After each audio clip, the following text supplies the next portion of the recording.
Kita baca berita dulu ya. Ada berita menarik nih. Ada bapak-bapak yang gak pernah bantuin istri nyuci mobil, nyuci baju, dikirim ke barak militer. Makanya bapak-bapak bantuin istri dong ya. Ada juga berita bocah-bocah yang suka pusreng, siap-siap besoknya push up. Makanya jangan pusreng terus. Tengah malam olahraga ngapain dong? Lu malam-malam baca koran. Koran lu hari lalu lagi. Kayaknya sehat banget hidup nih. Iya, saya lagi mau ini nih ngurusin pinggang. Ukuran celana saya udah 35 kalau malam. Kalau pagi 34. Bisa berubah tuh. Iya, kan habis BAB turun tuh. Kalau kata Menkes, siap-siap menghadap lebih cepat. Menghadap istri kan? Iya. Jadi olahraga terus nih ya? Iya, saya juga mau jaga tubuh saya juga. Biar warga saya milih saya kan, kalau saya keren gini. Emangnya lagi pengen nyalonin apa? Saya mau nyalonin ketua RT. Oh ya? Iya. Saingannya siapa? Bapak saya. Berat dong. Berat sih. Udah jangan banyak tanya, saya mau lanjut nge-gym dulu. Oke. Kata Bat Fitness 24 jam. Oh iya ada ya? Ada dong. Oke, sukses ya. Sini apa situ? Situ aja. Oke. Ya udah, Aumania, langsung saja kita mulai. Inilah Midnight Live.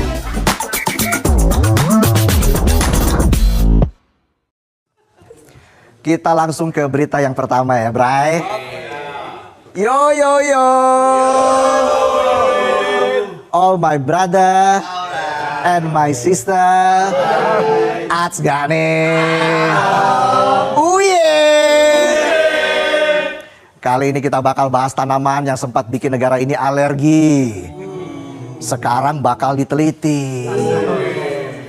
Setelah ribuan wacana ngambang kayak asap vape di kamar kos, BNN resmi ngumumin kita bakal teliti ganja buat medis.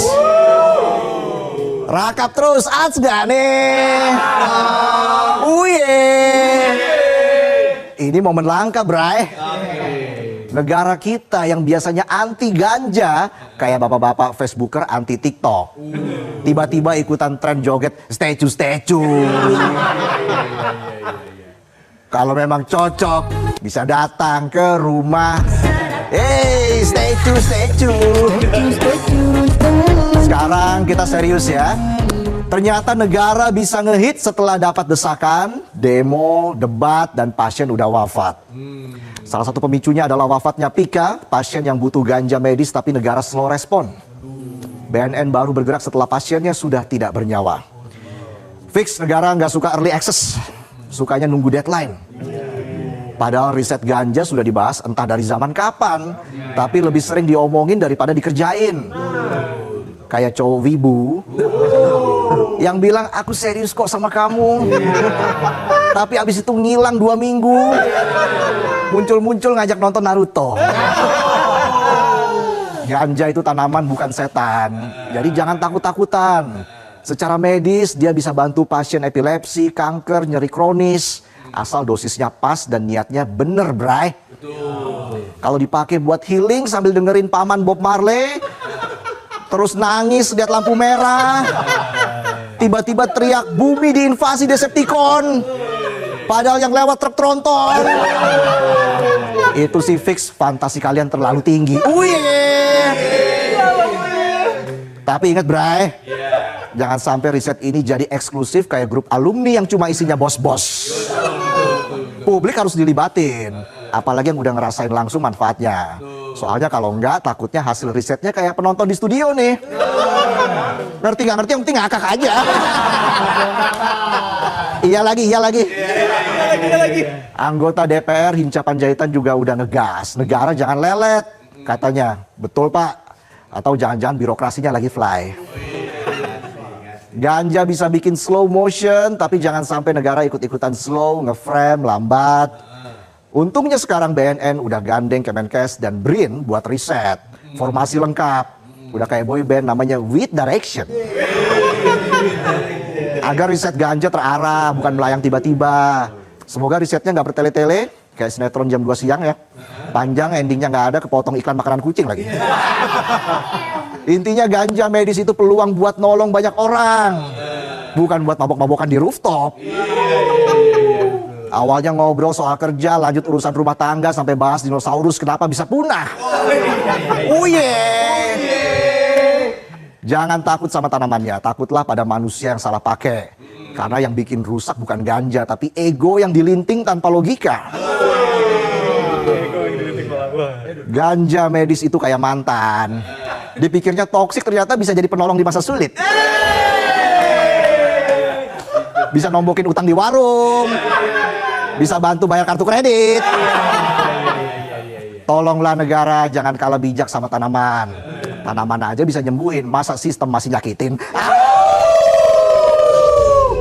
Kita lanjut lagi dari soal riset ganja medis yang masih rencana. Kita geser ke korupsi yang sudah jadi candu dan budaya.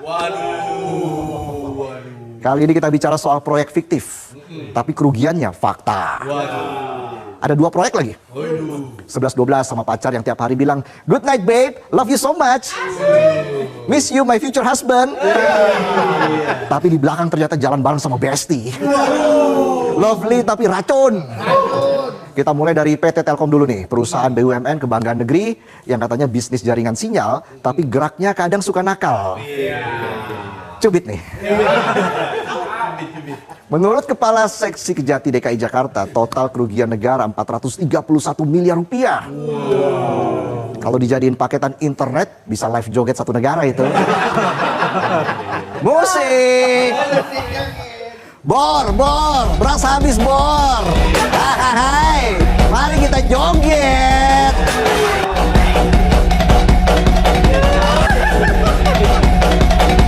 Genzi, generasi Zoro, Antonio Banderas. Kerugian itu kata Kejati akibat beberapa proyek fiktif. Catat beberapa, nggak satu proyek, tapi sudah bundling dosa berjamaah. Mulai dari pembelian seperangkat network optimizer yang nggak pernah ada, mirip sinyal wifi publik ada tapi nggak bisa connect. Lalu proyek virtual intelligence yang lebih goib dari wajah gebetan yang dapat dari Tinder. Soalnya mukanya diedit pakai ChatGPT. Dan pengadaan server serta storage yang lebih misterius dari konspirasi Freemason dan Illuminati. Cuma dia dan Tuhan aja yang tahu. Dan ini melibatkan banyak tokoh, ada dari Telkom, ada anggota DPRD. Udah kayak Avengers, tapi misinya bukan menyelamatkan dunia, tapi buat rakyat menderita. Gak cuma perusahaan telekomunikasi yang bikin proyek fiksi, ada juga nih di NTT. Proyek irigasi bikin petani gigit jari.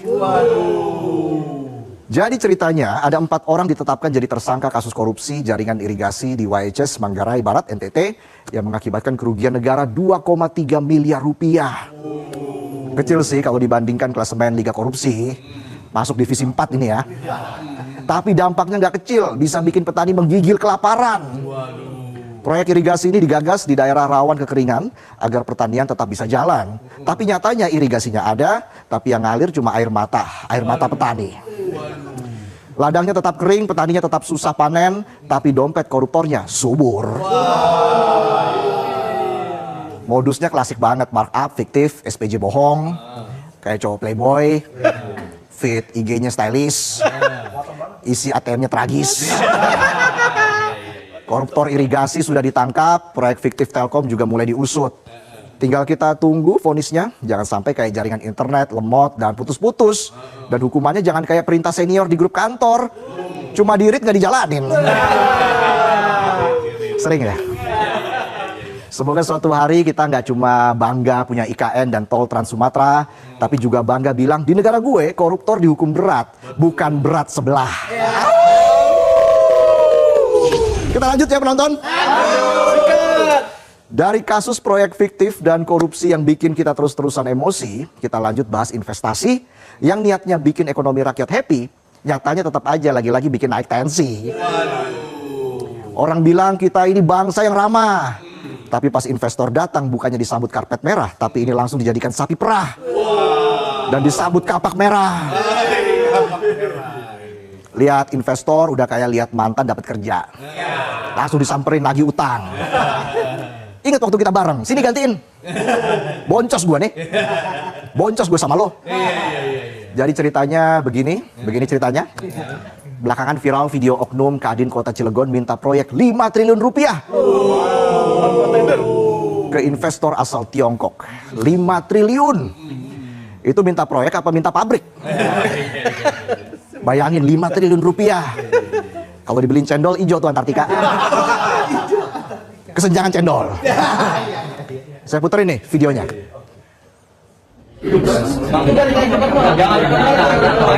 Dari kegiatan Cengda, ini kan triliun, sangat besar sekali. Kita langsung bagi porsinya. Iya, jangan itu lagi, langsung. Dari 17 triliun. Total kegiatan lokal yang dikasih ke total 1 triliun kurang lebih. Dan artinya masih ada 15 triliunan lah. Dari 15 triliun, berapa yang untuk lokal?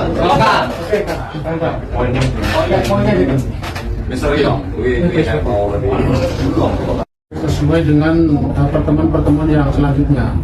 Mungkin yang akan disampaikan nanti yang pernah bertemu ini Wakil Ketua Umum Bidang Perindustrian, karena semenjak pertemuan beberapa kali sampai saat ini apa yang dijanjikan Cengda itu belum pernah ada realisasinya. Ini mungkin yang kita pertanyakan pada hari ini. For join about this project on Cilegon area. So you have the first join is us, not too far or other people not register. Yes, if you have the how to say, if you have the capability, because we can, you can join the people. And I think if you Tuh penonton beres kan? Investor Tiongkok baru mendarat, belum sempat nanya toilet di mana, udah ditodong, dimintain jatah duluan, nggak jadi kebelet ke toilet tuh investor, BAB-nya naik lagi khusus, minta proyek tanpa tender pakai maksa lagi, udah kayak bocah ngerengek minta dibeliin motor, nggak dikasih tendang-tendang pintu, atau mirip stress graduate ngelamar kerja, belum kasih CV, udah banyak syarat, gaji setara dirut, jadwal kerja harus work-life balance, plus tunjangan pulsa, mimpi kali ya. Investornya bingung, dia pikir kota industri ramah investasi. Ternyata kota instastory. Ngobrol dikit langsung viral. Habis viral, oknum Kadin Cilegon bilang itu selip lidah. Hello. Nyebut proyek 5 triliun berkali-kali dikata selip. Itu lidah apa power steering? Selip lidah tapi sebut angka. Udah kayak salah sebut nama istri pas lagi ngigo. Bangun tidur langsung ke pengadilan agama. Lagi tidur, Bulan. Bulan siapa mas? Itu tukang galon belum bayar. Gubernur Banten sampai kecewa berat. Sementara tim verifikasi lagi disiapkan sama Kadin Pusat. Investor niat bangun pabrik, niat naruh modal, malah ditagih kayak ngutang pinjol. Ujung-ujungnya bisa aja investor kabur. Bukannya narik investor malah narik kolor. Yang terdampak gak cuma organisasi Kadin, citra daerah dan negara, tapi semua pengusaha lokal yang jujur juga ikut malu. Padahal banyak yang kerja keras, bersaing sehat, tapi dicoreng sama oknum-oknum yang ngira Kadin itu singkatan dari keliling ambil dana investasi negara.